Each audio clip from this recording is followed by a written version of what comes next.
నమస్తే అండి. TSPSC group 2 notification రీసెంట్‌గా విడుదలైంది.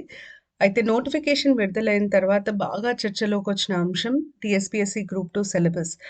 చర్చించడానికి కారణం ఏంటంటే సిలబస్‌లో వచ్చిన మార్పులు, చేర్పుల మీద చాలామందికి అనుమానాలున్నాయి. చాలా కాల్స్ వస్తూ ఉన్నాయి. సో, ఈ వీడియోలో అసలు టీఎస్‌పీఎస్‌సీ గ్రూప్ 2 సిలబస్‌లో జరిగిన మార్పులేంటి? సిలబస్ పెరిగిందా? తగ్గిందా? మనం దీన్ని ఎట్లా అర్థం చేసుకోవాలన్నది నేను మీకు ఎక్స్‌ప్లెయిన్ చేస్తాను.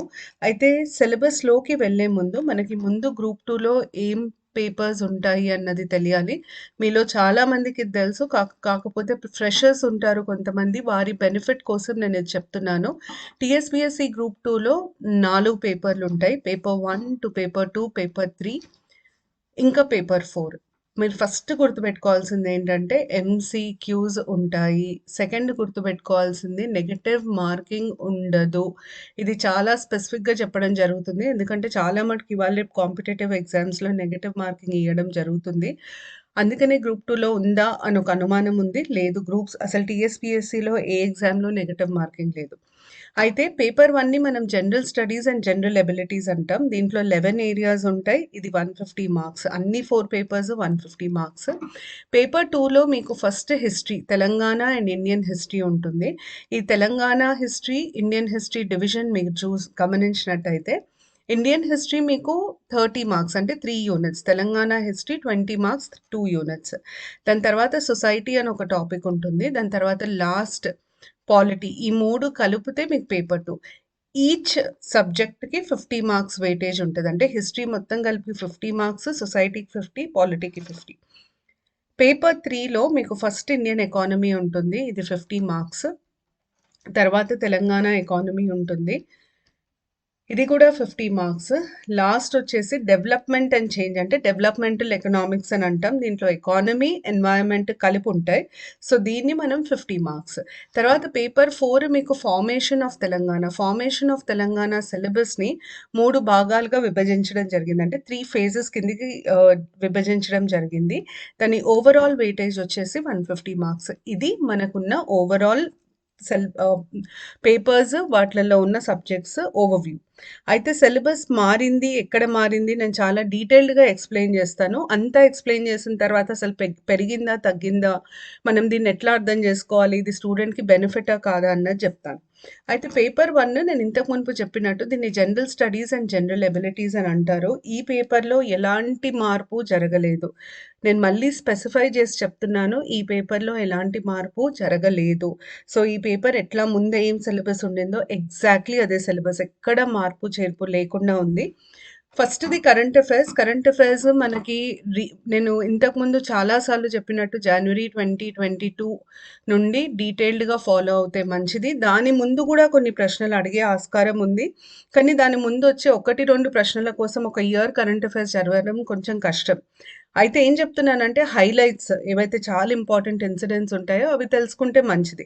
సాధారణంగా ఏమైతదంటే మనం సబ్జెక్ట్ చెప్పినట్టే ఇప్పుడు ఉదాహరణకు నేను పాలిటీ చెప్తున్నాననుకోండి.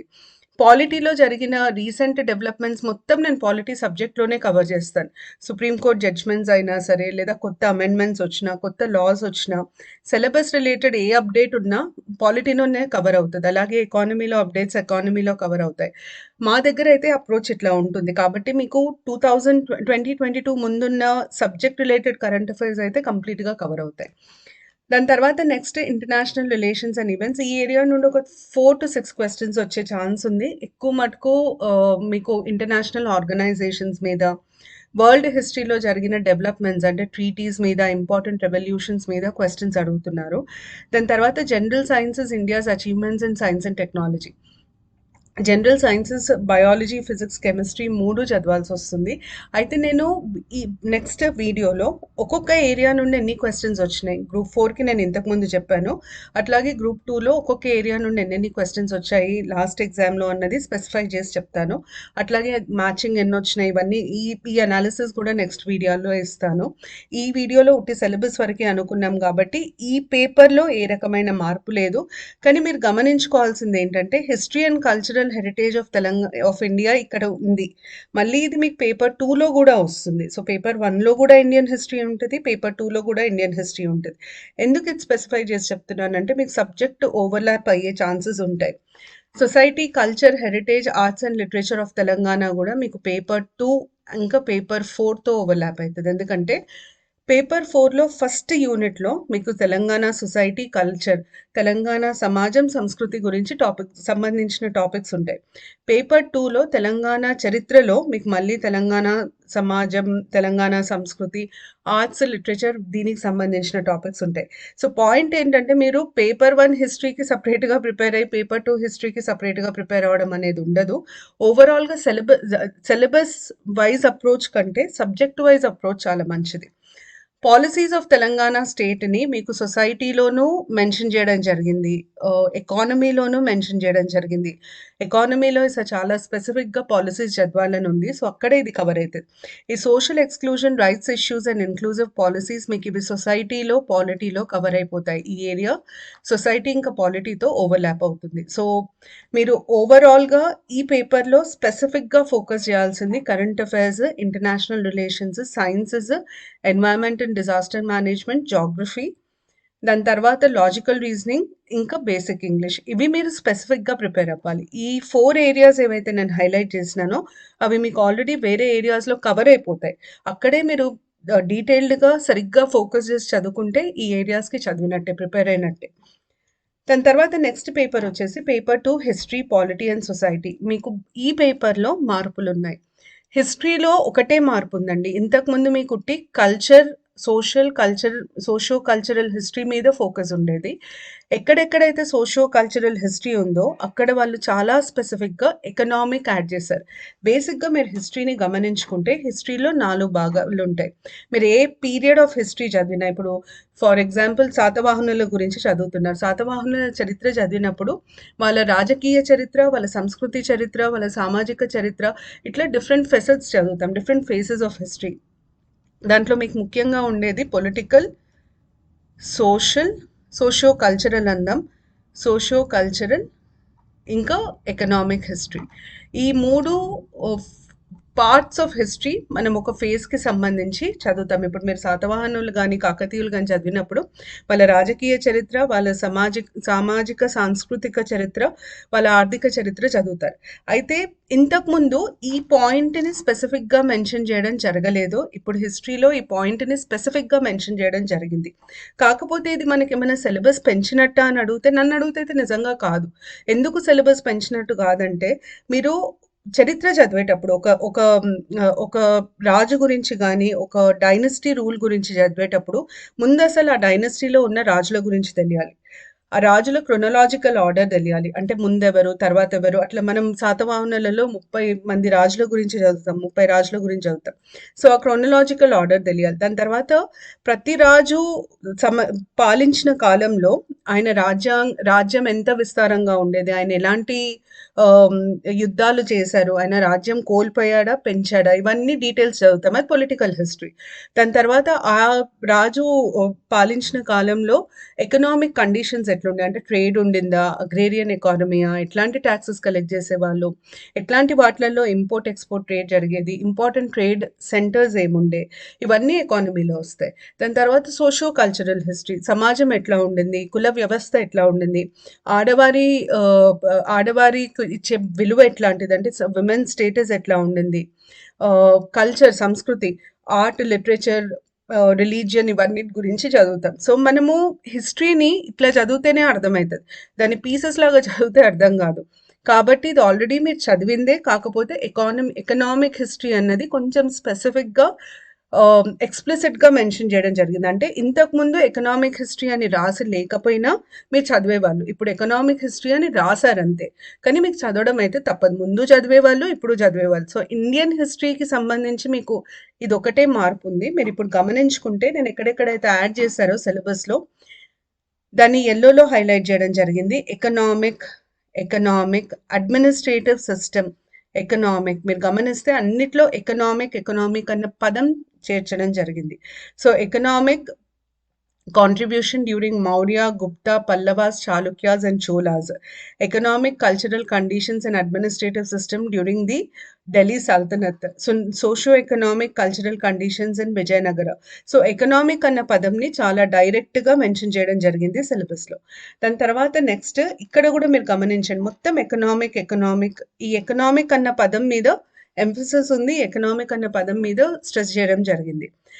దాని తర్వాత మనకి తెలంగాణ హిస్టరీ 5th యూనిట్లో అయితే ఏం మార్పు లేదు. మీరు ఇంకొకటి గమనించుకుంటే ఇక్కడ వరకు మనకి Indian history, 4th and 5th units Telangana history. Next ఉన్న ఏరియా మనకి ఇండియన్ కాన్స్టిట్యూషన్ పాలిటీ. బేసిక్గా దీంట్లో ఉన్న మార్పు ఏంటంటే మనకి ఇంతకుముందు 9 యూనిట్స్ ఉండేవి, ఇప్పుడు 9 కాస్త 10 యూనిట్స్ అయినాయి, అంటే ఒక యూనిట్ పెంచడం జరిగింది. కానీ నిజంగా సిలబస్ పెరిగిందా అంటే లేదండి, సిలబస్ పెరగలేదు. ఒక 2-3 టాపిక్స్ యాడ్ చేయడం జరిగింది. కానీ ఏం చేశారంటే ఇంతకుముందు అమెండ్మెంట్స్ అన్న టాపిక్ సపరేట్గా మెన్షన్ చేసి లేదు. Doctrine of basic structure, constitutional amendment అన్న టాపిక్ సపరేట్గా మెన్షన్ చేయలేదు. కానీ ఇప్పుడు మాత్రం ఆ టాపిక్ని స్పెసిఫిక్గా సపరేట్గా మెన్షన్ చేశారు. దాంతోపాటు కొన్ని టాపిక్స్ యాడ్ చేశారు. ఒక ఎలక్షన్స్కి సంబంధించి ఒక 2 టాపిక్స్ యాడ్ చేయడం జరిగింది. తర్వాత ఇంటర్నల్ సెక్యూరిటీ, ఇట్లాంటి టాపిక్స్ యాడ్ చేయడం జరిగింది. ఇప్పుడు మనము పాలిటీలో వచ్చిన మార్పులు గమనించుకుందాం. ఫస్ట్ 4 చాప్టర్స్ ఏవైతే ఉన్నాయో ఈ 4 యూనిట్స్లో ఎలాంటి మార్పు లేదు.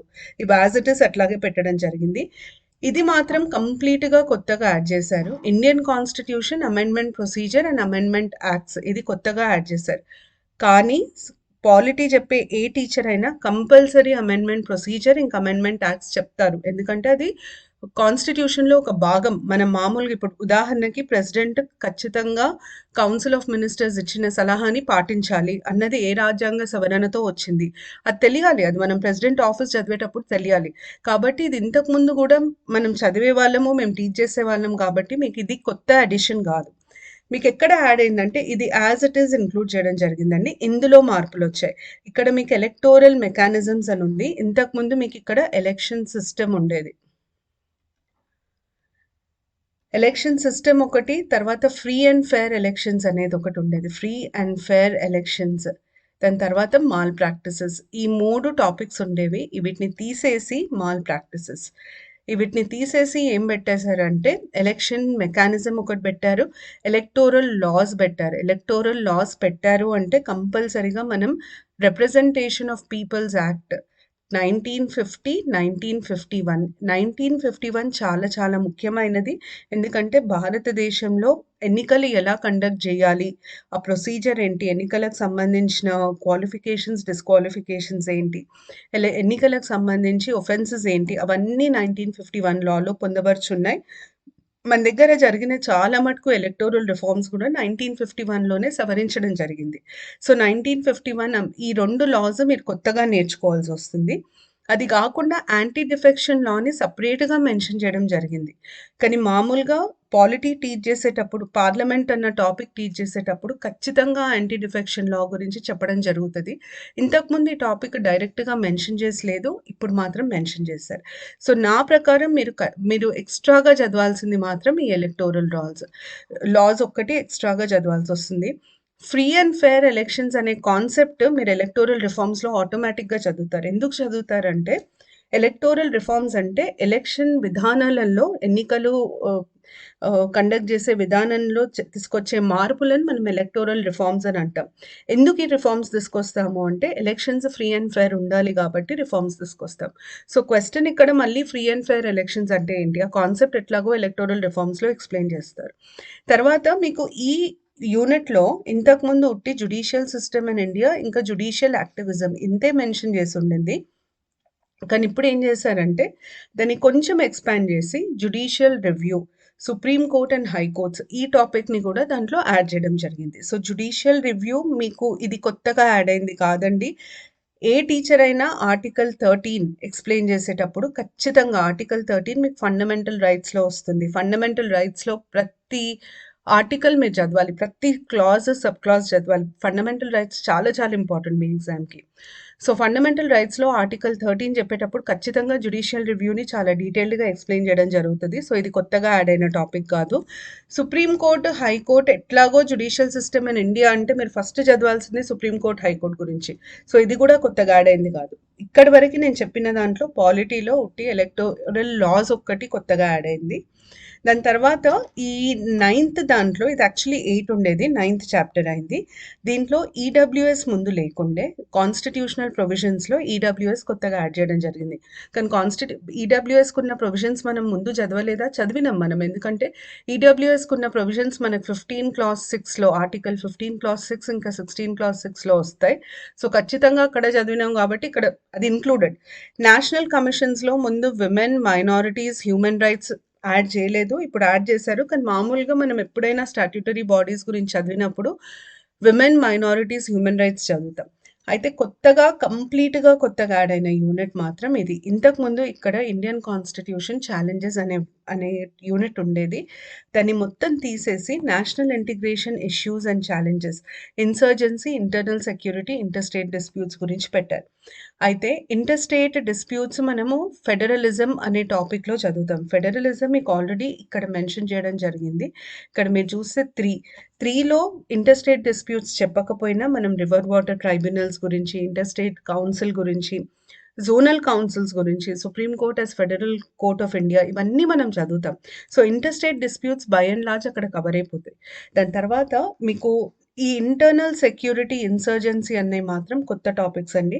ఇంటర్నల్ సెక్యూరిటీ అన్నది సివిల్ సర్వీసెస్‌లో దగ్గర మెయిన్స్‌లో ఉంటుంది. ఒక 50 మార్కుల ఏరియా అది. అయితే అంత డీటెయిల్డ్‌గా మనం చదవాలా గ్రూప్ 2కి అంటే అవసరం లేదు. ఇంటర్నల్ సెక్యూరిటీ మీద మనం ఎంసీక్యూస్ ఒకవేళ మనం సబ్జెక్టివ్ రాస్తే కొంచెం ఎక్కువ చదవాల్సొచ్చేది.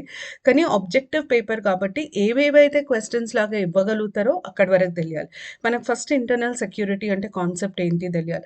ఇంటర్నల్ సెక్యూరిటీ కింద ఒక 25 కాన్సెప్ట్స్ ఉంటాయి. అంటే వర్డ్స్ ఇంటర్నల్ సెక్యూరిటీకి సంబంధించి. ఇన్సర్జెన్సీ కూడా ఇంటర్నల్ సెక్యూరిటీకి సంబంధించిన వర్డే. ఉదాహరణకి నాన్ స్టేట్ యాక్టర్స్ అంటారు, స్టేట్ యాక్టర్స్ అంటారు. దాని తర్వాత ఇన్సర్జెన్సీ, టెర్రరిజం, మావోయిజం, నక్సలిజం ఇవన్నీ ఇంటర్నల్ సెక్యూరిటీ థ్రెట్సే. ఇవన్నిటి గురించి చదవాలి. తర్వాత బార్డర్ ఏరియాస్ గురించి చదవాలి. అయితే దీంట్లో మనకి గ్రూప్ 2లో అడిగే ఆస్కారం ఎక్కడుందంటే మీరు వినుంటారు ఐటీబీటీ, బీఎస్ఎఫ్ ఇట్లాంటి పారామిలిటరీ ఫోర్సెస్ వాటి డీటెయిల్స్, వాటి బేసిక్ ఇన్ఫర్మేషన్ ఉంటే మంచిది. ఇండియా బార్డరింగ్ కంట్రీస్ ఏంటి, వాళ్ళతో ఉన్న అగ్రీమెంట్స్ ఏంటి, అది మళ్ళీ ఇంటర్నేషనల్ రిలేషన్స్‌లో వస్తుంది. దాని తర్వాత మనము ఇప్పుడు బంగ్లాదేశ్‌తో మనం ఇంటర్నల్ సెక్యూరిటీ కోసం కొన్ని ఒప్పందాలు కుదుర్చుకున్నాం. అంటే కొన్ని మెజర్స్ తీసుకున్నాం. ఏం మెజర్స్ తీసుకున్నాం? నేపాల్‌తో ఏం తీసుకున్నాం? శ్రీలంకతో ఏం తీసుకున్నాం? అట్లాంటివి కావాల్సొస్తాయి. ఇంటర్నల్ సెక్యూరిటీకి సంబంధించి కొన్ని లాస్ ఉంటాయి. కొన్ని ఏజెన్సీస్ ఉంటాయి ఏవైతే వర్క్ చేస్తాయో. ఐబీ ఉంది ఫర్ ఎగ్జాంపుల్. ఐబీ గురించిన డీటెయిల్స్ ఇట్లాంటివి చదవాల్సొస్తుంది ఇంటర్నల్ సెక్యూరిటీలో. ఎందుకంటే మీరు ఏ టాపిక్ చదివినా దీని మీద ఎంసీక్యూస్ ఎట్లా ఇస్తారు అన్న ఉద్దేశంతో చదవడం చాలా మంచిది. సో, ఎంసీక్యూస్ ఎట్లా ఇస్తారు అని ఆలోచించినప్పుడు ఫ్యాక్చువల్ క్వెషన్స్ మీద అంటే ఎంసీక్యూస్ ఫ్రేమ్ చేసే స్కోప్ నేను చెప్పిన టాపిక్స్ మీద ఎక్కువుంది కాబట్టి ఆ టాపిక్స్‌ని ఫ్రేమ్ చేయాలి. ఇంటర్నల్ సెక్యూరిటీ, ఇన్సర్జెన్సీ ఎట్లా అప్రోచ్ అవ్వాలి ఈ ఏరియాస్ మాత్రం నేను ఒక్కసారి సెపరేట్‌గా ఒక వీడియో చేసి మీకు టాపిక్ లిస్ట్ ఇస్తాను. అయితే national integration issues and challenges. National ఇంటిగ్రేషన్‌కి ఇష్యూస్ ఏమేమొస్తాయి, ఛాలెంజెస్ ఏమేమొస్తాయి. కమ్యూనలిజం ఒక ఇష్యూ, రీజనలిజం ఒక ఇష్యూ, కాస్టిజం ఒక issue, religious fundamentalism, communalism, religious fundamentalism ఒక ఇష్యూ, మాబ్ లించింగ్ ఒక ఇష్యూ, మనం కాస్ట్ కన్సాలిడేషన్ అంటాం. ఇవన్నీ ఇష్యూస్. కానీ ఇష్యూస్ అన్నీ మళ్ళీ మీకు సొసైటీలో కవర్ అయితాయి. సో, దీనికోసం సెపరేట్‌గా మీరు నేషనల్ ఇంటిగ్రేషన్ కౌన్సిల్ అని ఒకటుంటుంది. దాని గురించి చదవాల్సొస్తుంది. తప్పించి మిగతా డీటెయిల్స్ అన్నీ సొసైటీలో కవర్ అవుతాయి. బాగా మార్పొచ్చిన ఏరియా సెకండ్ పేపర్‌లో సొసైటీ, సోషల్ స్ట్రక్చర్. కానీ మార్పు ఎలా అంటే కొత్తగా టాపిక్స్ ఏమి యాడ్ అవ్వలేదు. కాకపోతే సిలబస్‌ని కొంచెం స్ట్రీమ్‌లైన్ చేయడం జరిగింది. ఇంతకుముందు ఏమయ్యేదంటే మీకు తెలంగాణకి సంబంధించిన టాపిక్స్ యూనిట్ 1లో ఉండేవి, యూనిట్ 3లో ఉండేవి, యూనిట్ 5లో కూడా ఉండేవి. ఇవన్నీ తీసేసి తెలంగాణ మొత్తం టాపిక్స్ ఒకటే యూనిట్‌లో పెట్టడం జరిగింది. యూనిట్ 5లో పెట్టడం జరిగింది. అలాగే కొన్ని ఏరియాస్ అంటే కొన్ని ముందు సిలబస్‌లో కవర్ కాని ఏరియాస్‌ని ఇప్పుడు కవర్ చేయడం జరిగింది. ఎట్లా అంటే ఇప్పుడు మీకు ఫస్ట్ యూనిట్‌లో మిడిల్ క్లాస్ అని ఒక ఏరియా ఉండేది. మిడిల్ క్లాసెస్‌ని తీసేశారు. దాని బదులు ఎథ్నిసిటీ అనే ఏరియాని పెట్టారు. ఎథ్నిక్ ఇష్యూస్ ఇండియాలో. ఎథ్నిసిటీ అంటే ఏంటి? Race based. రేస్ అంటే ఏంటి? ఒక మనిషి అపియరెన్స్ బట్టి మనం ఒక మనిషిని చూసినప్పుడు వాళ్ళ స్కిన్ కలర్ ఏంటి? వాళ్ళు ఎంత ఎత్తున్నారు? వాళ్ళ హెయిర్ కలర్ ఏంటి? వాళ్ళ ఐ కలర్ ఏంటి? ముఖం గుండ్రంగా ఉందా? పొడుగ్గా ఉందా? ఇవన్నిటిని మనం ఎథ్నిక్ ఫీచర్స్ అని అంటాం. సో, ఎథ్నిసిటీకి సంబంధించి ఇండియాలో ఎన్ని రకమైన రేసెస్ ఉన్నాయి? వారికున్న సమస్యలేంటి? ఇట్లాంటి వాటి మీద ఎథ్నిసిటీలో చదవాలి. దాని తర్వాత చాలా ఇంపార్టెంట్ ఇంతకుముందు సిలబస్‌లో ఎక్స్‌క్లూడ్ చేసిన vulnerable section third or transgender issues. మనం దీన్ని ఎల్‌జీబీటీక్యూ అని అంటాం. ఎల్‌జీబీటీక్యూకి సంబంధించి కోర్ట్ జడ్జ్‌మెంట్స్ కొన్నున్నాయి. అవి ఆల్రెడీ మామూలుగా అయితే నేను సిలబస్‌లో కవర్ చేస్తాను. ఎందుకంటే పాలిటీలో కూడా అవి ఇంపార్టెంట్. అవి ఫండమెంటల్ రైట్స్‌ని బేస్ చేసుకొని వచ్చిన జడ్జ్‌మెంట్స్. నవతేజ్ సింగ్ జోహర్ ఒకటి ఇట్లాంటి జడ్జ్‌మెంట్స్ ఇంపార్టెంట్. సో, ఎల్‌జీబీటీకి సంబంధించిన కోర్ట్ జడ్జ్‌మెంట్స్, దాని తర్వాత ఎల్‌జీబీటీకి ట్రాన్స్‌జెండర్స్‌కి సంబంధించి లా వచ్చింది. ఆ లాకి సంబంధించిన డీటెయిల్స్ అవన్నీ మీరిక్కడ ట్రాన్స్‌జెండర్ ఇష్యూస్‌లో చదవాల్సొస్తుంది. ఇది కొత్తగా యాడ్ అయింది. తర్వాత మీకు సోషల్ మూవ్‌మెంట్స్‌లో అన్ని మూవ్‌మెంట్స్ ఉన్నాయి. కాకపోతే హ్యూమన్ రైట్స్ దగ్గర స్లాష్ పెట్టి సివిల్ రైట్స్ మూవ్‌మెంట్స్ కూడా యాడ్ చేయడం జరిగింది. కానీ మీరు సిలబస్ మనం ఎప్పుడైతే సిలబస్‌లో ఉన్న డీటెయిల్స్ చదువుతామో ఉట్టి హ్యూమన్ రైట్స్ మూవ్‌మెంట్స్ చదవం. హ్యూమన్ రైట్స్ మూవ్‌మెంట్స్‌తో పాటు సివిల్ రైట్స్ మూవ్‌మెంట్స్ కూడా చాలా చదువుతాం. ఆర్గనైజేషన్స్ పీయూసీఎల్ ఉంది. People's union for civil liberties అది సివిల్ రైట్స్ కోసం పోరాడుతుంది. సో, పీయూసీఎల్ కూడా మనం హ్యూమన్ రైట్స్ మూవ్‌మెంట్స్‌లో చదువుతాం. సో, దీన్నైతే నేను అడిషనల్ టాపిక్ లాగా పరిగణించట్లేదు. కానీ ఎథ్నిసిటీ, ట్రాన్స్‌జెండర్ అడిషనల్ టాపిక్స్. అయితే మీకు ఫస్ట్ యూనిట్‌లో మిడిల్ క్లాసెస్ తీసేసి దాని బదులు ఎథ్నిసిటీ పెట్టడం జరిగింది. ఇంకొకటి గుర్తుపెట్టుకోవాల్సింది ఏంటంటే మీకు ఇక్కడ socio cultural features of Telangana society ఉండే అది ఫిఫ్త్ యూనిట్‌లో యాడ్ చేయడం జరిగింది. ఇది యాజ్ ఇట్ ఈస్ రెప్లికేట్ చేశారు. ఫిఫ్త్ యూనిట్‌లో ఏదైతే ఉండిందో మీకు ఇంతకుముందు సిలబస్‌లో దాన్ని తీసి ఫోర్త్ యూనిట్‌లో పెట్టారు అంతే. ఫిఫ్త్ యూనిట్ మొత్తం తెలంగాణ సమాజానికి సంబంధించింది. Socio cultural features and issues in Telangana. Socio cultural features of Telangana ఇంతకుముందున్న సిలబస్‌లో యూనిట్ 1లో ఉండేది. దాన్ని తీసేసి ఇప్పుడు ఫిఫ్త్ యూనిట్‌లో పెట్టారు. అయితే vetti, jogini, devadasi, child labour, girl child, fluorosis, migration, farmers distress ఇక్కడి వరకి సేమ్ అండి. ఇక్కడ వీవర్స్ డిస్ట్రెస్ అని ఒక టాపిక్ ఉండేది. వీవర్స్ డిస్ట్రెస్ తీసేసి దాని బదులుగా ఏం పెట్టారంటే artisanal and service communities in distress అని పెట్టారు. ఎందుకు అంటే వీవర్స్ అంటే ఉట్టి చేనేత కార్మికులు మాత్రమే కవర్ అవుతారు. కానీ ఆర్టిజనల్ అన్నప్పుడు హ్యాండ్లూమ్స్ కవర్ అవుతాయి, హ్యాండీక్రాఫ్ట్స్ కవర్ అవుతాయి కాబట్టి ఆర్టిజనల్ అన్న పదం పెట్టారు. సర్వీస్ కమ్యూనిటీస్ అంటే చాకలోళ్ళు, మంగలోళ్ళు వీళ్ళందరూ వస్తారు. ఆ సర్వీస్ కమ్యూనిటీస్‌కున్న ప్రాబ్లమ్స్ అవి కూడా తెలియాలి కాబట్టి దీన్ని ఎక్స్పాండ్ చేయడం జరిగింది. సో, ఈ ఏరియా అడిషనల్ అంటే ఇంతకుముందు మనం ఉట్టి చేనేత కార్మికుల గురించి చదివేవాళ్ళం. ఇప్పుడు వాళ్ళతో పాటు మిగతా హ్యాండ్లూమ్స్, హ్యాండీక్రాఫ్ట్స్ చేతి పని చేసే వాళ్ళందరి గురించి తెలియాలి. ఈ సర్వీస్ కమ్యూనిటీస్ గురించి తెలియాలి. ఇది మీకు సొసైటీలో వచ్చిన మార్పు. అయితే పేపర్ 2లో కొన్ని టాపిక్స్ యాడ్ చేయడం జరిగింది. 1, 2 టాపిక్స్ తీసేయడం జరిగింది. కానీ పెద్దగా మార్పులు చేర్పులైతే ఏం లేవు. కానీ పేపర్ 3లో చాలా మార్పులొచ్చాయి. ఎకానమీలో మీకు syllabus economy, Telangana economy, Indian economy, development and change మూడిట్లో సిలబస్ పెంచారు. 4 యూనిట్స్ ఉన్న దగ్గర ఫస్ట్ చేంజ్ ఏంటంటే 5 యూనిట్స్ చేయడం జరిగింది. రెండో మార్పు ఏంటంటే మీకు ఇండియన్ ఎకానమీలో ముందు ఇచ్చిన సిలబస్‌ని డెవలప్‌మెంట్ అండ్ చేంజ్ కింద పెట్టడం జరిగింది. అంటే ఇండియన్ ఎకానమీ నుండి తీసి కొన్ని టాపిక్స్‌ని డెవలప్‌మెంట్ అండ్ చేంజ్ కింద పెట్టడం జరిగింది. అయితే ఈ మార్పు మంచిదా? కాదా? అని అడిగితే నన్నడిగితే అయితే మంచిదే. ఎందుకంటే మీకిప్పుడు ఇప్పుడు ప్రస్తుతం వేరే ఎగ్జామ్స్‌కి ఎకానమీలో ఏ టాపిక్స్ అయితే చదువుతారో వాటిని మీ సిలబస్‌లో పెట్టడం జరిగింది. ఇంతకుముందు పాత టాపిక్స్ ఉండేవి. అవన్నీ తీసేసి కాంటెంపరరీ టాపిక్స్ కవర్ అయ్యేటట్టు పెట్టారు. మీకు ఇంకొక అడ్వాంటేజ్ ఏంటంటే వీళ్ళు పెట్టిన చాలా మటుకు టాపిక్స్ మీకు సోషియో ఎకనామిక్ సర్వేలో దొరికిపోతాయి. మీరు ఒక్కసారి socio economic survey index open చేయండి. Especially Telangana socio economic survey, Telangana economy syllabus చాలా టాపిక్స్ మీకు అక్కడి నుండి ఈజీగా రిసోర్స్ కూడా దొరుకుతుంది. సో, సిలబస్ పెరిగింది. దాంట్లో సందేహమే లేదు. మీకు దగ్గర ఒక 20% సిలబస్ పెరిగింది పేపర్ 3లో. కానీ సిలబస్ పెరిగిన దాంతో పాటు మీరు గుర్తుపెట్టుకోవాల్సిందేంటంటే, సిలబస్ ఇంకా డీటెయిల్డ్‌గా ఇవ్వడం జరిగింది. మీకు రిసోర్సెస్ ఈజీగా దొరుకుతాయి. జరిగిన మార్పులు మంచి కోసమే. కొంచెం ఎక్కువ చదవాల్సొస్తది. దాంట్లో అనుమానం లేదు. కానీ యూజువల్‌గా మేము కంపల్సరీగా ఎకనామిక్ సర్వే చదవాలనే చెప్తాం. సో, వచ్చిన సిలబస్ మార్పులేంటంటే, అసలు డెమోగ్రఫీ అన్న టాపిక్ ముందు మీకు ఎకానమీలో లేకుండే. ఇప్పుడు స్పెసిఫిక్‌గా డెమోగ్రఫీ మొత్తం ఎకానమీలో పెట్టడం జరిగింది. గ్రూప్ 1లో డెమోగ్రఫిక్ స్టడీస్ ఆల్రెడీ ఉన్నాయి. గ్రూప్ 1లో డెమోగ్రఫీ సొసైటీలో ఉంది, ఎకానమీలో ఉంది. ఇక్కడ కూడా ఇంక్లూడ్ చేశారు. డెమోగ్రఫీ అంటే ఏంటి? ఆహ్, పాపులేషన్ స్టడీస్‌ని మనం డెమోగ్రఫీ అని అంటాము. సో, పాపులేషన్ స్టడీస్‌ని యాడ్ చేయడం జరిగింది. Demographic features of Indian population, size and growth rate of population, దీనికి మీరు సెన్సస్ రెఫర్ చేయాల్సొస్తది. కొన్ని కంపారిటివ్‌గా గూడా చదవాల్సొస్తది. 1951లో ఎంతుండే, 1981 ఎంతయింది, 2021, 2011లో ఎంతుంది, 2001లో ఎంతుంది, అది చదవాల్సొస్తది. తర్వాత డెమోగ్రఫిక్ డివిడెండ్ అనే కాన్సెప్ట్, దాని advantages, disadvantages, sectoral distribution of population, population policies of India. సెక్టోరల్ డిస్ట్రిబ్యూషన్‌లో మీకు సెక్టార్ వైజ్, మీకు జోనల్ వైజ్ తెలియాలి, geographical area wise, communities wise, దాని తర్వాత బ ఎకనామిక్ యాక్టివిటీ వైజ్ డిస్ట్రిబ్యూషన్ కూడా తెలియాల్సొస్తుంది.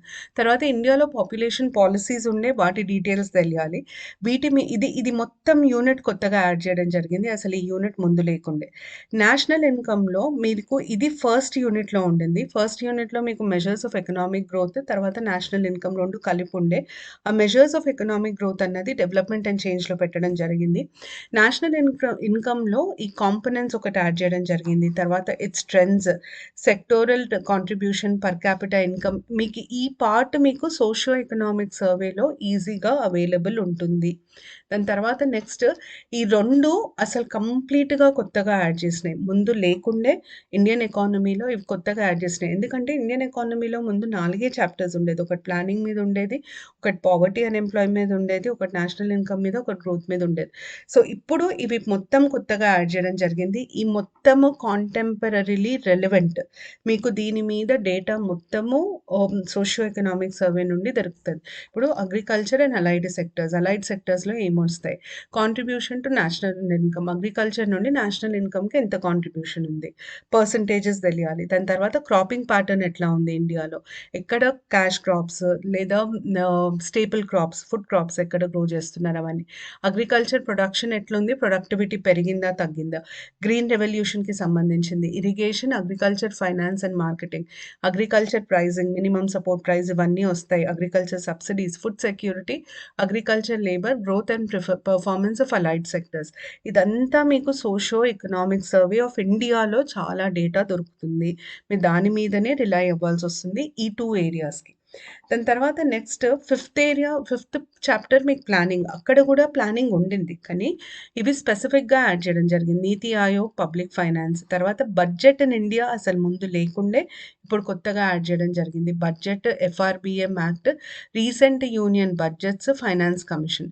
సో, రీసెంట్ యూనియన్ బడ్జెట్స్ మీరు ఇంతకుముందు కరెంట్ అఫైర్స్‌లో చదివేవాళ్ళు. ఇప్పుడు సబ్జెక్ట్‌లో భాగంగా చదువుతారు. ఎప్పుడైనా గుర్తుపెట్టుకోండి, యూనియన్ బడ్జెట్స్ అన్నప్పుడు కంపారిజన్‌లో అడిగే ఛాన్సెస్ ఉంటాయి. అంటే 2021 బడ్జెట్‌లో ఏముండే, 2022 బడ్జెట్‌లో ఏముండే, 2023 బడ్జెట్‌లో ఏం ప్రతిపాదించారు. ఒక్కొక్క సెక్టర్‌కి ఎంత పెరిగింది, ఎంత తగ్గింది అలొకేషన్. ఎలాంటి మార్పులు, దేని మీద ఫోకస్ మారింది, అంటే ఫోకస్ ఎట్లా మారుకుంటూ వచ్చింది. ఇట్లాంటి పాయింట్స్ మీద ఎక్కువ ఎంఫసిస్ ఉంటుంది. సో, మీరు కంపారిటివ్‌గా చదవాల్సొస్తుంది బడ్జెట్స్‌కి సంబంధించినంత వరకి. ఇది Indian economy syllabus. Indian economy syllabus దాదాపుగా ఒక 35% పెరిగినట్టే ఇప్పుడున్న సిలబస్ ప్రకారం. తెలంగాణ ఎకానమీ సిలబస్ కూడా మారింది. ఎందుకు మారిందంటే 2014లో అప్పుడే తెలంగాణ రాష్ట్రం ఆవిర్భవించింది. అప్పుడు ఎకానమీలో ఇవ్వడానికి కూడా ఎక్కువ ఏరియాస్ లేకుండే. అందుకనే యునైటెడ్ ఏపీలో ఉన్న వాటి మీద ఎక్కువ ఫోకస్ ఉండే. కానీ ఇప్పుడు మన రాష్ట్రం ఫార్మ్ అయ్యి కూడా 8 ఇయర్స్ అయిపోయింది. 9థ్ ఇయర్‌లోకి ఎంటర్ అవుతున్నాం. సో, 9థ్ ఇయర్‌లో ఉన్నాం కాబట్టి చాలా ఎకనామిక్ డెవలప్‌మెంట్స్ జరిగినాయి. ఈ 9 ఏళ్లలో జరిగిన ఎకనామిక్ డెవలప్‌మెంట్స్ అన్నిటిని మీకు సిలబస్‌లో యాడ్ చేయడం జరిగింది. అయితే structure and growth of Telangana economy ఈ పార్ట్ మీకు ఇంతకుముందు కూడా ఉండింది. ఇది ఒక యూనిట్ ఉండే, ల్యాండ్ రిఫార్మ్స్ ఒక యూనిట్ ఉండే. కానీ ల్యాండ్ రిఫార్మ్స్‌ని కుదిపించి అంటే తక్కువ చేసి దాని syllabus growth and development of Telangana economy since 2014 sectorial contributions to state income, per capita income ఇది ఇవ్వడం జరిగింది. మీరు దీనికి కంపల్సరీగా ఒక టేబుల్ యేసుకొని 2014 to 2022, 23 వరకే చదవాల్సొస్తది. తర్వాత తెలంగాణ డెమోగ్రఫిక్స్ కూడా యాడ్ చేయడం జరిగింది. డెమోగ్రఫిక్‌లో మొత్తం పాపులేషన్ స్టడీస్, పాపులేషన్‌కి సంబంధించిన కంప్లీట్ సెన్సస్ డీటెయిల్స్ మీకు సోషియో ఎకనామిక్ సర్వేలో ఉంటాయి. అవి చదవాల్సొస్తది. దాని తర్వాత అగ్రికల్చర్ అండ్ అలైడ్ సెక్టర్స్ ముందు కూడా ఉండే. కానీ importance of agriculture, trends and growth rate of agriculture, land use, cropping pattern ఇవన్నీ కొత్తగా యాడ్ చేశారు. మీరు సోషియో ఎకనామిక్ సర్వే తీస్తే ఈ టాపిక్స్ అన్నీ మీకు కనిపిస్తది. అగ్రికల్చర్ అనేది సెపరేట్ యూనిట్ మీకు సోషియో ఎకనామిక్ సర్వేలో. దాంట్లో ఈ టాపిక్స్ అన్నీ ఉంటాయి. దాని తర్వాత సోషల్ అండ్ ఎకనామిక్ ఇన్‌ఫ్రాస్ట్రక్చర్ ఇక్కడ యాడ్ చేయడం జరిగింది. ఫిఫ్త్ యూనిట్ మొత్తం కొత్తగా వచ్చింది. మళ్ళీ ఇది కూడా state finances, budget and welfare పాలిసీస్‌కి సంబంధించింది. నేను ఇంతకుముందు కూడా మీకు చెప్పిన తెలంగాణ పాలిసీస్‌కి మీరు సెపరేట్‌గా చదవాల్సిన అవసరం లేదు. ఎందుకంటే దీన్ని మీకు తెలంగాణ ఎకానమీలో కవర్ చేశారు. ఇక్కడ మొత్తం వెల్ఫేర్‌కి సంబంధించి గవర్నమెంట్ తీసుకొచ్చిన ప్రతి పథకం తెలియాలి. ఇదొకటే కాదండి. మీరు ఇక్కడ కూడా చూసుకుంటే ఇండస్ట్రియల్ పాలిసీస్ కవర్ అయితాయి. అగ్రికల్చర్‌కి సంబంధించి గవర్నమెంట్ తీసుకున్న పాలిసీస్ కవర్ అయితాయి. సో మీకు గవర్నమెంట్ ఏ సెక్టార్‌లో పాలిసీస్ తీసుకొచ్చినా అంటే ఎకనామిక్ సెక్టార్‌లో గానీ, సోషల్ సెక్టార్‌లో గానీ. ఎకనామిక్ అంటే ఏంటి? అగ్రికల్చర్, ఇండస్ట్రీస్, సర్వీస్‌కి సంబంధించిన పాలిసీస్. సోషల్ సెక్టార్ అంటే విమెన్, ఎస్సీ, ఎస్టీ, ఆహ్, హెల్త్, ఎడ్యుకేషన్ వీటికి సంబంధించిన పాలిసీస్. ఇవి మొత్తం పాలిసీస్ ఇక్కడ కవర్ అయితాయి. మీరు ఈ సిలబస్ కరెక్ట్‌గా చదువుకుంటే మీకు పాలిసీస్ ఆఫ్ తెలంగాణ స్టేట్ అనే టాపిక్ మొత్తంగా కవర్ అవుతుంది. సో ఇది మీకు ఎకానమీలో వచ్చిన మార్పు. సో నా ప్రకారం పేపర్ 3లో అన్నిటికంటే ఎక్కువ మార్పులు జరిగినాయి. పేపర్ 3లో ఇంతకుముందున్న సిలబస్ కంటే మీకు సిలబస్ కనీసం ఒక 35-40% ఓవరాల్‌గా పెరిగింది. ఎందుకంటే 4 యూనిట్స్ ఉన్న దగ్గర 5 యూనిట్స్ అంటే అక్కడే 3 యూనిట్స్ పెరిగాయి. మళ్ళీ ఈ 4 యూనిట్స్‌లో కూడా ముందున్న యూనిట్స్‌కి ఇంకా యాడ్ చేయడం జరిగింది. సో ఓవరాల్‌గా మీకు సిలబస్ పెరగడం జరిగింది ఇక్కడ. దాని తర్వాత issues of development and change. ఇది డెవలప్‌మెంట్ అండ్ చేంజ్ అనే టాపిక్. డెవలప్‌మెంట్ అండ్ చేంజ్ బేసిక్‌గా ఎకానమీ, ఎన్వైర్న్‌మెంట్ 2 కలిసి చదువుతాం. అయితే మీకు స్క్రీన్‌లో యెల్లోగా హైలైట్ చేసినవి ఉన్నాయి, బ్లూగా హైలైట్ చేసినవి ఉన్నాయి. ఈ బ్లూగా హైలైట్ చేసిన టాపిక్స్ ఏంటంటే మీకు ఇంతకుముందు వీటిని ఇండియన్ ఎకానమీ కింద ఇచ్చారు. ఇప్పుడు దాన్ని ఎకనామిక్ డెవలప్‌మెంట్ అండ్ చేంజ్ కిందకి తేవడం జరిగింది. ఈ గ్రోత్ అండ్ డెవలప్‌మెంట్ అన్న టాపిక్ కంప్లీట్‌గా కొత్తగా యాడ్ చేయడం జరిగింది. Social development, social infrastructure, health and education ఇది కూడా కొత్తగా యాడ్ చేయడం జరిగింది. కానీ ఇది కూడా మీకు మళ్ళీ సొసైటీతో ఓవర్‌లాప్ అయితది. సొసైటీ యూనిట్ 4తో ఓవర్‌లాప్ అయితది. ఎందుకంటే ఇప్పుడు ఉదాహరణకి సోషల్ ఇన్‌ఫ్రాస్ట్రక్చర్, హెల్త్ అండ్ ఎడ్యుకేషన్‌లో గవర్నమెంట్ తీసుకున్న మెజర్స్ అన్నీ చదవాలి. కొత్త పాలిసీ, హెల్త్ పాలిసీ చదవాలి, ఎడ్యుకేషన్ పాలిసీ చదవాలి. వాటితో పాటు డిఫరెంట్ స్కీమ్స్ చదవాలి. అవన్నీ మీకు ఎట్లాగో సొసైటీలో కవర్ అయితాయి. సో ఇక్కడ కూడా సిలబస్ ఓవర్‌లాప్ ఉంటుంది. మళ్ళీ మీకు పావర్టీ అండ్ అన్‌ఎంప్లాయ్‌మెంట్ ఈ మొత్తం టాపిక్ మీకు ఇంతకుముందు ఇండియన్ ఎకానమీ లో ఇచ్చిన చాప్టర్ ఇది. యాజ్ ఇట్ ఈస్ ఆ టాపిక్‌ని తీసుకొచ్చి డెవలప్‌మెంట్ అండ్ చేంజ్‌లో పెట్టడం జరిగింది. మళ్ళీ మీరు గమనించుకుంటే వెల్ఫేర్ ప్రోగ్రామ్స్ యాడ్ చేశారంటే గవర్నమెంట్ ప్రోగ్రామ్స్ అన్నీ తెలియాలి. ఈ రీజనల్ ఇన్‌ఈక్వాలిటీస్ ఒక్కటి urbanisation, migration and acquisition, land acquisition ఇది మొత్తం మీకు ఈ ల్యాండ్ అక్విజిషన్, రీహాబిలిటేషన్, రీసెటిల్మెంట్ డీఎన్‌సీలోనే ఉండింది. కానీ రీజనల్ ఇన్‌ఈక్వాలిటీస్, అర్బనైజేషన్, మైగ్రేషన్ మీకు ఇది యాక్చువల్లీ ఇండియన్ ఎకానమీలో యూనిట్ 1లో ఉండే దాన్ని తీసుకొచ్చి డెవలప్‌మెంట్ అండ్ చేంజ్‌లో పెట్టారు. సో డెవలప్‌మెంట్ అండ్ చేంజ్‌లో మీకు పెద్దగా యాడ్ అయిన ఏరియాస్ తక్కువ. కానీ ఇండియన్ ఎకానమీలో ఉన్న ఏరియాస్‌ని తీసుకొచ్చి పెట్టడం జరిగింది. ఎక్కువ మటుకు ఇండియన్ ఎకానమీలో ఉన్న ఏరియాస్‌ని తీసుకొచ్చి పెట్టడం జరిగింది. ఫిఫ్త్ యూనిట్ వచ్చేసి ఎన్వైర్న్మెంట్, సస్టైనబుల్ డెవలప్‌మెంట్. ఇంతకుముందు మీకు ఉట్టి sustainable development concept, measures, SDGs అంతే ఉండేది. ఇప్పుడు ఇదంతా యాడ్ చేయడం జరిగింది. సో మీకు ఇక్కడ కూడా sustainable development concept, measures, sustainable development goals చదవాలి. దాంతో పాటు మీరు environment, concepts of environment different concepts ఉంటాయి. గ్లోబల్ వార్మింగ్ అంటాము, గ్రీన్ హౌస్ గ్యాసెస్ అంటాం అవన్నీ చదవాలి. కానీ ఇది మీకు మళ్ళీ ఎన్వైర్న్మెంట్ అనే టాపిక్ ఏదైతే పేపర్ 1లో ఉందో దాంట్లో ఓవర్‌లాప్ అయితది. Environment protection and sustainable development, types of pollutions, pollution control, effects of environment, environmental policies of India. ఇది చాలా చాలా ఇంపార్టెంట్. ఇది మీకు పేపర్ 1కి యూజ్ అవుతుంది, ఇక్కడ యూజ్ అవుతుంది. సో ఓవరాల్గా మీకు పేపర్ 3లో అన్నిటికంటే ఎక్కువ సిలబస్ మార్పులు జరిగినాయి, సిలబస్ పెరగడం కూడా జరిగింది. ఇప్పుడు ఫార్మేషన్ ఆఫ్ తెలంగాణ స్టేట్ ఆవిర్భావంకి సంబంధించిన పేపర్లో కొన్ని మార్పులు, ఒక 2-3 మార్పులు చోటు చేసుకున్నాయి. First unit, second unit, third, fourth units, fifth, అంటే ఫస్ట్ పార్ట్లో ఏ రకమైన మార్పు లేదు. సెకండ్ పార్ట్లో ఒక్క దగ్గర మార్పు ఉంది. ఈ గ్రోత్ ఆఫ్ మాదిగ దండోరా అండ్ తుడుం దెబ్బ మూమెంట్స్, ఇది ఒక్కటి యాడ్ చేయడం జరిగింది. మాదిగ దండోరా సబ్ కేటగరైజేషన్ ఆఫ్ ఎస్సీస్కి సంబంధించిన మూమెంట్, తుడుం దెబ్బ ఏమో ఎస్టీస్కి సంబంధించిన మూమెంట్. ఈ మూమెంట్స్ ఎందుకు మొదలయ్యాయి, వాటికి గల కారణాలు ఏంటి, అందులో ఫామ్ అయిన ఆర్గనైజేషన్స్, ఇప్పుడు మీకు ఎంఆర్పిఎస్ వినుంటారు, అట్లాగే టిఎంఆర్పిఎస్ ఉంది, లంబాడ హక్కుల సంఘం ఉంది. సో దాన్ని ఎవరు స్థాపించారు, ఎప్పుడు స్థాపించారు, ముఖ్య ఉద్దేశాలు ఏంటి, వాళ్ళు చేసిన పని ఏంటి, ఇవన్నీ మనం దీని కింద సపరేట్గా చదువుకోవాల్సి వస్తుంది. దాని తర్వాత ఇంకొక మార్పు మీకు ఎక్కడ వచ్చిందంటే, ఇంతకుముందు ఈ టాపిక్ సపరేట్గా లేకుండే కానీ మనం చదివే వాళ్ళం, కానీ ఇప్పుడు ఇది సపరేట్గా మెన్షన్ చేయడం జరిగింది. Role of university and college students, Osmania and Kakatiya universities. ఇక్కడ actually role of Congress and BJP ఉండే, అది తీసేసి ఇది యాడ్ చేయడం జరిగింది. దాని తర్వాత నెక్స్ట్ చేంజ్ ఏమీ లేదు. ఈ 2 మార్పులు మాత్రమే ఫార్మేషన్ పేపర్లో చేయడం జరిగింది. సో ఓవరాల్గా చూసుకుంటే నా ప్రకారం మీ సిలబస్లో మార్పులు జరిగినాయి. 2 and 3లో చాలా మార్పులు జరిగినాయి. 4లో చాలా తక్కువ మార్పులు జరిగినాయి. 1లో అసలు టోటల్గా మార్పు లేదు. 4లో మీకు ఒక 2 టాపిక్స్ని ఎక్స్ప్లిసిట్గా మెన్షన్ చేయడం జరిగింది తప్ప పెద్దగా సిలబస్ పెరిగింది లేదు. 2లో కూడా మీకు సొసైటీలో 1-2 టాపిక్స్ యాడ్ చేశారు, పాలిటీలో 1-2 టాపిక్స్ యాడ్ చేశారు.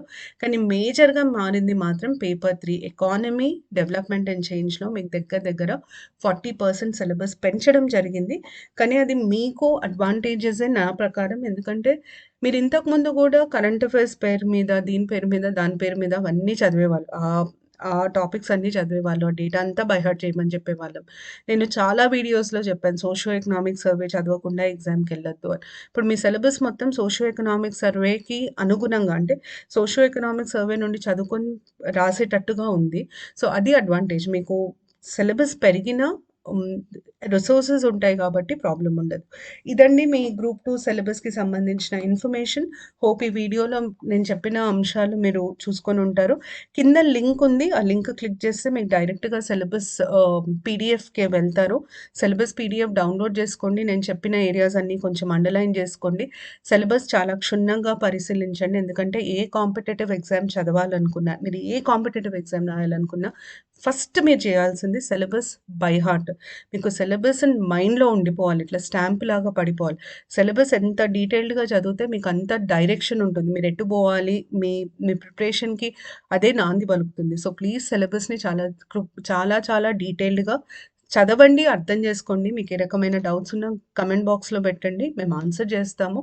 నెక్స్ట్ వీడియోలో నేను గ్రూప్ 2 పేపర్ అనాలిసిస్ చెప్తాను. అంటే లాస్ట్ ఇయర్ పేపర్ ఎట్లా ఉండింది, లాస్ట్ టైం అయిన పేపర్ ఎట్లా ఉండింది, ఏ ఏరియా నుండి ఎన్ని మార్క్స్ వచ్చినాయి, ఎట్లాంటి క్వశ్చన్స్ వచ్చినాయి, దాన్ని మైండ్లో పెట్టుకొని ఇప్పుడు ఎట్లా ప్రిపేర్ అవ్వాలి, వీటి మీద నెక్స్ట్ వీడియోలో డిస్కస్ చేస్తాను. Thank you.